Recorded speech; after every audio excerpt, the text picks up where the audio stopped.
Everyone mocked the ducks in her orchard until the pest damage disappeared. The fog was still low over the valley when the trucks pulled in that morning. Seasonal workers climbed out, stretching, expecting the same routine they'd followed every spring for a decade. Mix the tank, check the nozzles, spray the blocks before the blossoms opened too far. Instead, they found ducks, dozens of them, waddling calmly beneath the apple trees, dipping their bills into the wet grass like they owned the place. One worker laughed out loud. "Looks like she's turning an orchard into a duck pond." Another shook his head. "Guess the apples don't need tractors anymore." Standing at the edge of the block, in boots caked with mud from the night before, Sarah Whitfield said nothing. She just opened the leather journal tucked under her arm, the one with a cracked spine and rain-warped pages, and wrote something down. Nobody understood why she filled her orchard with ducks. By harvest, nobody could explain why almost every damaged apple had disappeared. If you've ever watched a piece of family history slip through your fingers and refuse to let it go, you already know exactly how this story feels. Stay with us, and if stories like this matter to you, subscribe to the Farmland Files, because we're just getting started. Sarah's grandfather planted the first rows of Honeycrisp and Gala on this hillside in central Virginia back in 1968. Her father took it over in the 90s. And 18 months ago, Sarah took it over the only way anyone ever really inherits an orchard, through grief. Her father's heart gave out in the tool shed, wrench still in his hand, mid-repair on the old sprayer rig. Sarah buried him on a Tuesday and was back in the orchard by Thursday, because trees don't wait for anyone's mourning. But the orchard she inherited wasn't the one she remembered from childhood. Yields were down. Codling moth larvae were tunneling through fruit that used to be flawless. Slugs and snails chewed through the lower canopy every wet spring. Aphids clustered on new growth like a bad rash. And the spray bill, the one weapon her father had always trusted, kept climbing while its results kept shrinking. Worse, the bees were disappearing. Fewer hives came back healthy each year. Fewer wild pollinators drifted through the bloom. Sarah didn't need a science degree to feel what was happening. She only needed to walk the rows at dawn and count what wasn't there anymore. She couldn't afford another full season of chemical spraying, not financially, and, though she wouldn't have said this out loud yet, not in her conscience either. Everyone in the valley knew Walter Hensley. 78 years old, retired from the Extension Service after 40 years advising orchardists. Walter had a habit that used to frustrate Sarah's father to no end. He never told you what to do. He'd walk the rows with his hands behind his back and ask questions instead. What ate these pests before you ever noticed them, Sarah? What happens to the soil after the spray dries? Who worked these orchards before chemicals did the working? Sarah wrote every question in her journal, underlined twice, the way her father used to underline the weather forecasts he didn't trust.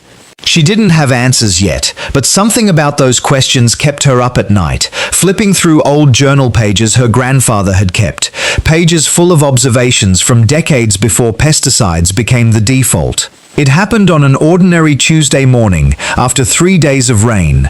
Sarah was walking the back acreage, near the old pear trees her grandfather had left half wild for 30 years, when she noticed something odd.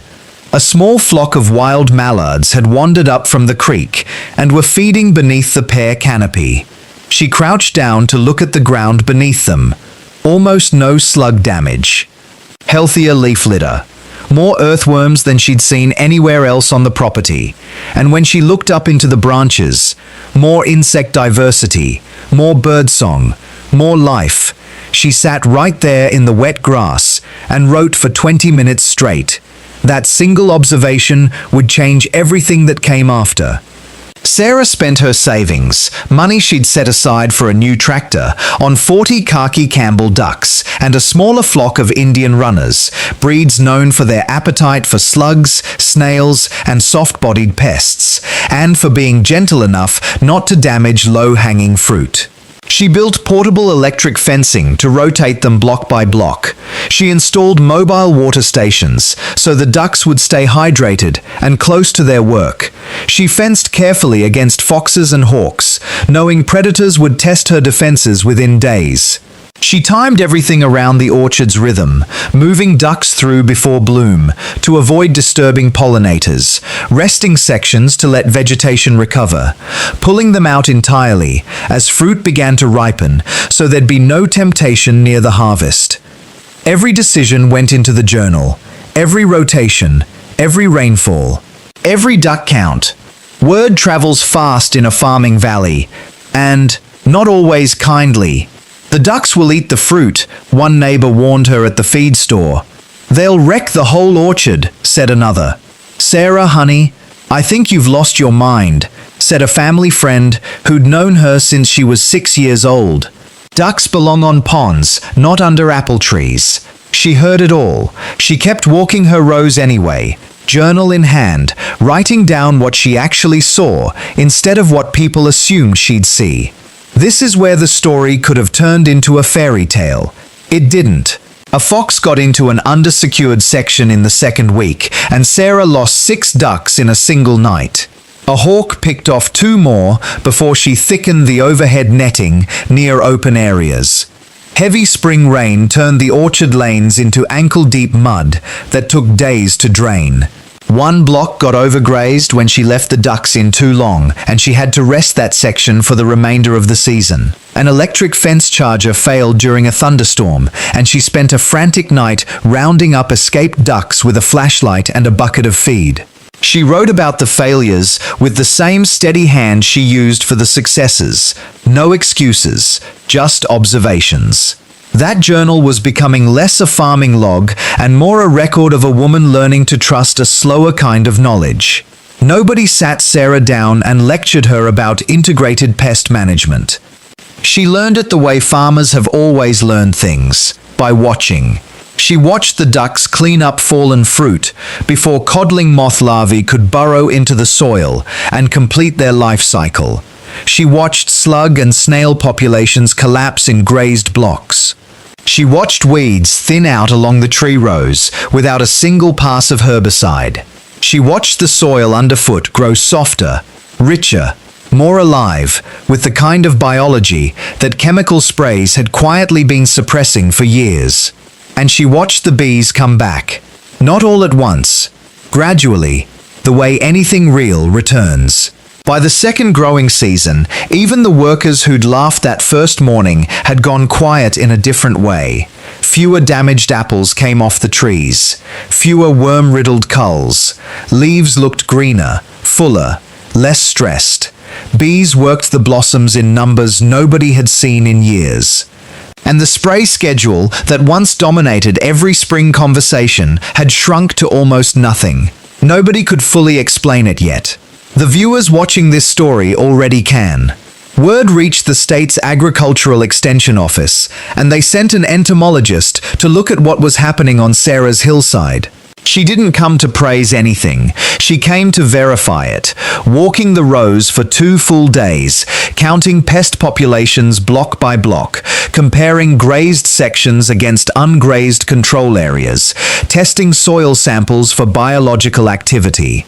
Her conclusion, delivered without exaggeration, Sarah's integrated duck grazing system had measurably reduced pest populations while significantly improving orchard biodiversity. A real, replicable example of regenerative pest management working exactly as agricultural science said it could. When harvest finally came, the packing crew noticed it before anyone said a word. Cleaner apples, higher pack-out rates, far less insect damage than any season in recent memory. Spray costs down, profits, for the first time in years, actually up. The same neighbors who'd mocked her that first morning started showing up with a different question. Sarah, where did you buy your ducks? Sarah never turned her farm into an empire. That was never the point. Instead, a handful of neighboring growers started their own small duck grazing trials. The Extension Office began using her orchard as a demonstration site for regenerative practices. A local elementary school scheduled a spring field trip to watch the ducks work.